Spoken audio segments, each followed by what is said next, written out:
인도와 파키스탄, 양국의 포격과 폭격이 이어지는 가운데 지구촌 최강 낭숙 인도와 파키스탄의 갈등이 격화되고 있습니다. 특히 최근 파키스탄의 중국산 무기들이 속속 집결하고 있는데요. 지난 5월 5일 파키스탄 공군 PAF는 중국과 공동 개발한 JF 썬더에 중국산 공대공 미사일 병력 17호가 장착된 모습도 공개했죠. 그런데 이렇게 양국이 벼랑 끝 대치를 이어가는 이유는 무엇일까요? 여기서 인도의 국뽕정책과 모디 총리의 나르시스트적인 면모가 드러나고 있는데요. 막장이긴 파키스탄도 마찬가지입니다.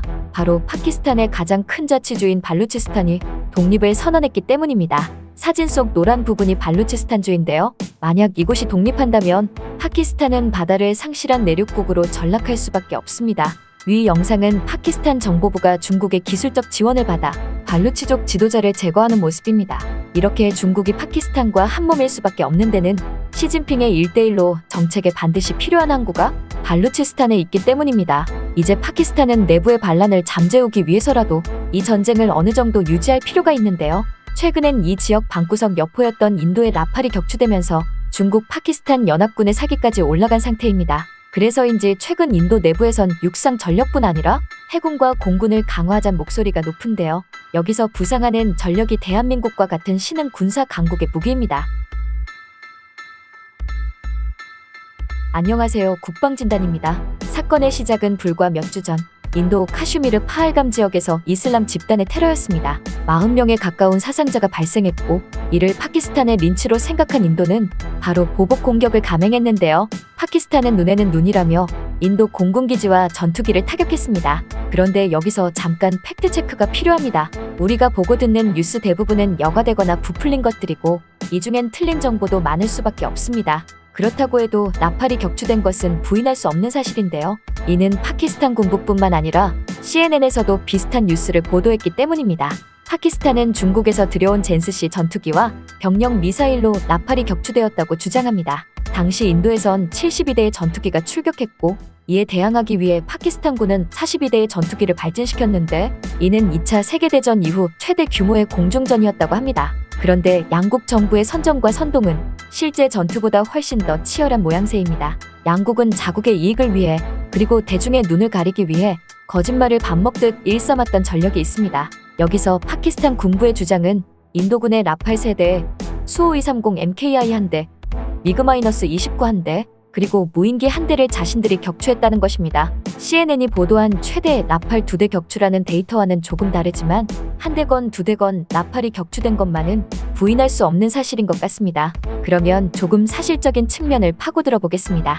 공중전에 급파된 라팔의 무장 상태는 스톰섀도우 외에도 단거리와 장거리 공대공 미사일 여러 발을 장착한 것으로 추정됩니다. 그럼 왜 라팔이 자랑하던 전자전 제밍 장비는 작동하지 않았던 것일까요? 과거부터 프랑스는 라팔을 팔면서 자국의 제밍 기술을 입에 침이 마르도록 찬송했습니다. 그러나 결과적으로 결론은 하나, 라팔이 엉성했던지 아니면 중국의 도움을 받은 파키스탄의 공중전력이 급상승한 것입니다. 현재 파키스탄 정부의 오피셜은 조기경보기와 중국산 젠스 전투기, 그리고 병력 15가 인도 공군을 완벽히 제압했다는 것입니다. 너무나 아쉬운 점은 인도군이 조기경보기에 당한 것이 처음이 아니란 사실입니다.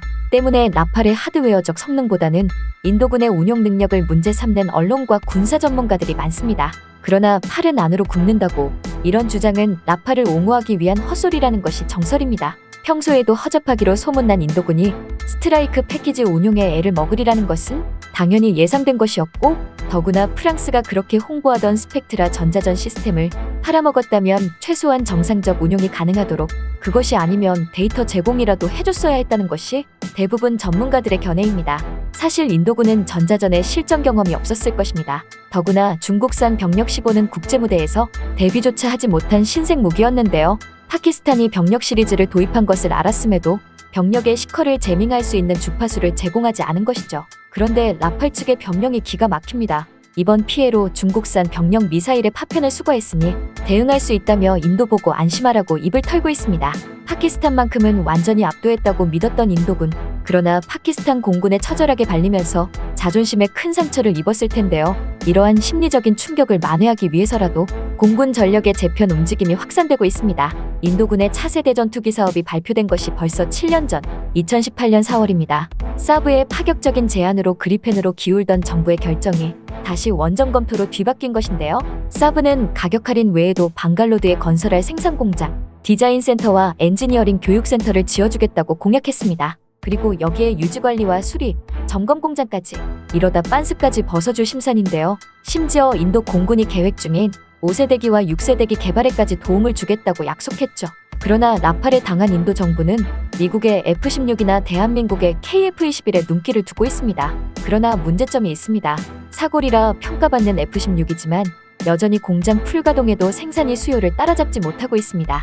더구나 미국산 무기 도입이 인도의 국익에 부합하지 않는다는 내부의 반대 여론까지 힘을 받고 있습니다. 이에 록히드 마틴은 인도군의 요구에 맞춰 F-16V의 변형 기종인 F-21을 납품한다는 계획인데요. A사 레이더는 물론 첨단 디지털 시스템과 항공 전자장비 등의 기본 옵션인 달콤한 제안입니다. 특히 록히드 마틴이 내세운 확장형 민간빔 레이더 AN APG-83 모델은 APG-66이나 APG-68형에 비해 처리 능력과 전송 속도가 높아졌고 원거리에서도 또렷한 지상 지형을 그려낼 수 있습니다. 여기에 최대 370km 거리까지 탐지가 가능하며 정밀유도 무기를 유도하는 스나이퍼 타겟팅 포드를 새롭게 개량하면서 기존 약점이었던 시계외 전투 BVR 능력도 향상시켰습니다. 라팔 격추 사건으로 BVR 능력을 주시하는 인도 정부를 위한 맞춤형 전략이라 할 수가 있는데요.